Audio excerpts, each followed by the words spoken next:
Zwischen all den großen AAA-Titeln, die es in der Gaming-Welt so gibt, gibt es auch immer mal wieder so ein paar kleinere Projekte, die eher so ein bisschen unterm Radar fliegen und sich trauen, ein kleines bisschen anders zu sein. Wo nicht an jeder Stelle irgendwas explodiert, blinkt oder dich mit Sidequests zumüllt und irgendwie anders deine Aufmerksamkeit haben will. Das sind Spiele, die keine Angst davor haben, auch mal ohne actiongeladenen Soundtrack auszukommen oder versuchen, ein möglichst komplexes Kampfsystem einzubauen, um den Spielern alles an Reflexen abzuverlangen. Die Rede ist von Spielen, die es schaffen, nur durch ihre Atmosphäre dermaßen zu begeistern, dass man von Zeit zu Zeit immer mal wieder gerne zu ihnen zurückkommt, wie zu so einem alten Freund, der immer dasselbe zu erzählen hat wie immer, dessen Geschichten man aber trotzdem jedes Mal wieder gerne hört. Und genau so ein Spiel ist Limbo und im erweiterten Sinne auch der geistige Nachfolger Inside, zu dem noch ein eigenes Video kommen wird. Ihr könnt das hier also quasi als ersten Teil eines Zweiteilers betrachten, weil beide Spiele so viel gemeinsam haben. Aber fangen wir zuerst mal mit Limbo an. Worum geht's bei Limbo überhaupt?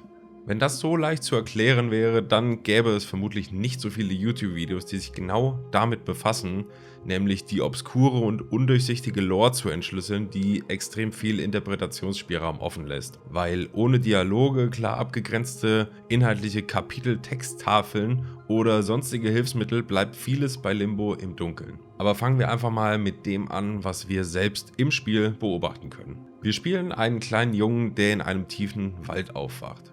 Anschließend bahnen wir uns unseren Weg durch den Wald und lösen unterwegs kleinere Rätsel, um voranzukommen. Wir verlassen den Wald, gelangen durch eine Art Kanalisationssystem in eine trostlose und scheinbar gänzlich verlassene Stadt, bis wir schließlich in einer Fabrik herauskommen, in der an Schwerkraft und Magnetismus geforscht wird.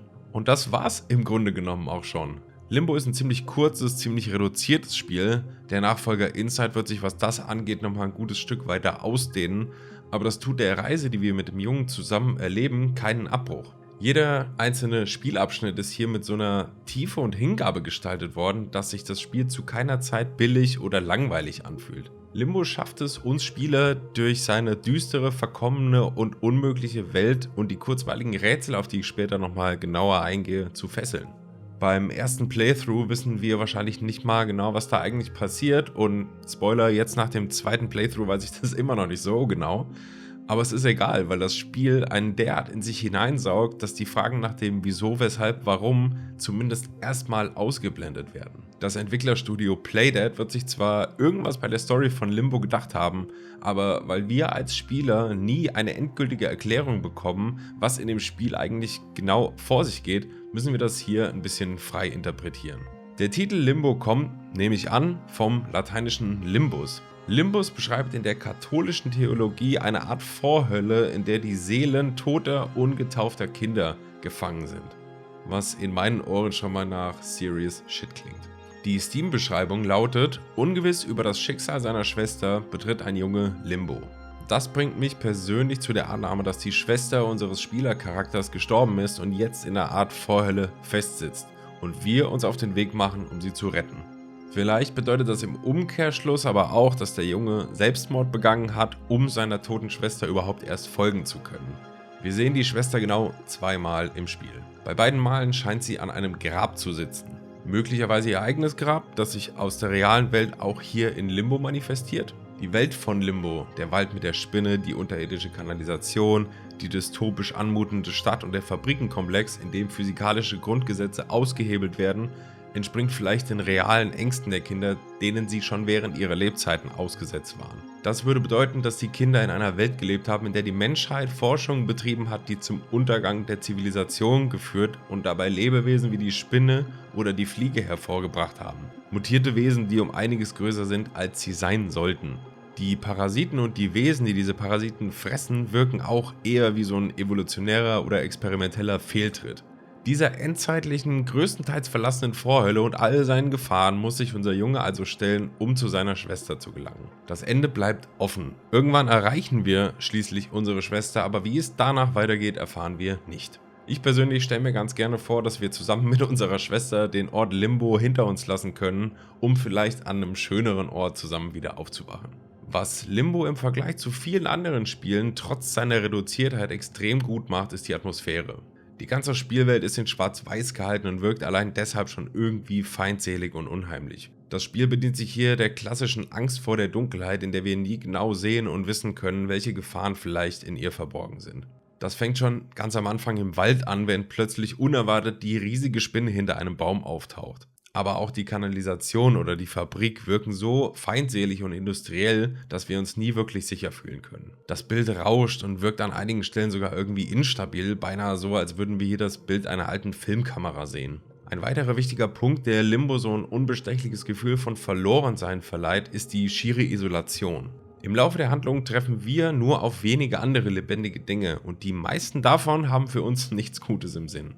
Im Wald treffen wir einerseits auf die Riesenspinne, die als einziger Gegner im Spiel auch eine Art Bosskampf abgibt, aber auch ein paar humanoide Figuren erwarten uns dort, die uns, sobald sie uns sehen, entweder mit Pfeilen abschießen oder weglaufen. Dass wir im Wald zu Beginn an ein paar Käfigen vorbeikommen, in denen andere Kinder wie wir selbst gefangen worden zu sein scheinen, erweckt auch nicht unbedingt ein wohliges Gefühl, wenn wir uns unseren Weg durch den Wald bahnen. In der Kanalisation stoßen wir auf parasitäre Würmer, die sich von oben auf den Kopf unseres Charakters herabfallen lassen und uns zwingen, unentwegt nach links oder rechts zu laufen, ohne dabei anhalten zu können. Die einzige Möglichkeit, diese Parasiten wieder loszuwerden, ist es, unter einer anderen parasitenfressenden Spezies vorbeizukommen, die sich an den Decken der Unterwelt eingenistet hat und uns den Wurm wortwörtlich vom Kopf frisst. An einer anderen Stelle treffen wir auf eine Art riesige Fliege, die ich schon erwähnt hatte, die uns zum Glück nicht angreift, aber trotzdem so einen Grusel- und Ekelfaktor mit sich bringt, weil sie a. überdimensional groß ist und b. irgendeine Art Kadaver zu fressen scheint. Diese im Prinzip tote Spielwelt sorgt dafür, dass wir die ganze Zeit so ein Gefühl von Isolation, Angst und Bedrohung empfinden. Das reduzierte, aber treffsichere Sounddesign trägt auch maßgeblich zur bedrückenden Atmosphäre von Limbo bei. Im Wald beispielsweise ist alles nur untermalt von einem stetigen Rauschen, ein paar Tierlauten irgendwo aus dem Dickicht und den Schritten unseres Charakters. In der Kanalisation tropft Wasser von der Decke und erzeugt dabei ein Echo, das sich scheinbar endlos ausdehnt. Das erzeugt ein Gefühl von Tiefe und wir können uns nur ausmalen, wie ausgedehnt dieses unterirdische Netzwerk von Leitungen und Schächten wohl ist und was dort unten alles herumkriecht und sich womöglich in irgendwelchen Ecken und Winkeln eingenistet hat. Die Fabrik strotzt nur so vor riesigen Zahnrädern und industriellen Klängen, was dem ganzen Setting einen fast schon lebensfeindlichen Charakter verleiht. Das alles in Kombination zeigt, dass es nicht viel braucht, um eine Spielwelt zu kreieren, die sich groß, wild und bedrohlich anfühlt. Passend zu der ganzen Reduziertheit von Limbo ist auch die Steuerung an sich extrem überschaubar und einsteigerfreundlich. Limbo ist ein Sidescroller, bei dem wir nichts anderes machen können, als nach links oder rechts zu laufen, zu springen und einfache Aktionen auszuführen, wie zum Beispiel an Kanten hochzuklettern, Boxen zu verschieben oder Hebel umzulegen. Und ich finde es bemerkenswert, dass das alles ist, was es braucht, um ein immersives, dichtes Spiel zu entwickeln. Viele andere Spiele strotzen nur so vor komplexer Steuerung, Kombos und wildem Button-Mashing. Ich persönlich finde es da zur Abwechslung wirklich mal entspannt, ein Spiel zu haben, das sehr rudimentär, aber trotzdem immersiv, komplex und anspruchsvoll ist. Anspruchsvoll ist hier ein gutes Stichwort, weil jetzt will ich ein bisschen genauer auf die Rätsel eingehen, die Limbo uns präsentiert und die ja auch einen großen Teil der Handlung ausmachen. Das Ganze fängt super easy an. Irgendwo schieben wir eine Box hin, um einen vorher unerreichbaren Vorsprung zu erreichen. Oder wir werfen einen morschen Baum um auf diesem eine große Pfütze voll mit giftigem Wasser zu überqueren. Schnell werden die Rätsel aber anspruchsvoller, sodass man relativ früh anfangen muss, um eine oder zwei Ecken zu denken. Plötzlich spielt das richtige Timing eine Rolle oder wir müssen uns Objekte, die uns voranbringen können, erst aus irgendeinem Bereich holen, der schon hinter oder noch vor uns liegt und die nicht selten durch eigene kleine Rätsel verschlossen sind. Im Late Game muss man dann noch die Schwerkraft beeinflussen oder mit Magnetismus arbeiten, um die Rätsel zu lösen und spätestens dann wurde es, zumindest für mich, ziemlich tricky. So tricky, dass ich bei 2 oder 3 Rätseln YouTube zur Hilfe nehmen musste, weil ich einfach nicht weiterkam. So zum Beispiel hier, wo man sich erst eine Box aus einem bereits zurückliegenden Areal holen musste, nur um sie dann an der Decke an seinen entsprechenden Platz zu schieben und anschließend die Schwerkraft wieder umkehren muss, um voranzukommen. Dazu muss ich sagen, dass ich persönlich nicht der allergrößte Freund von Rätselspielen bin und dementsprechend wahrscheinlich auch nicht besonders versiert darin.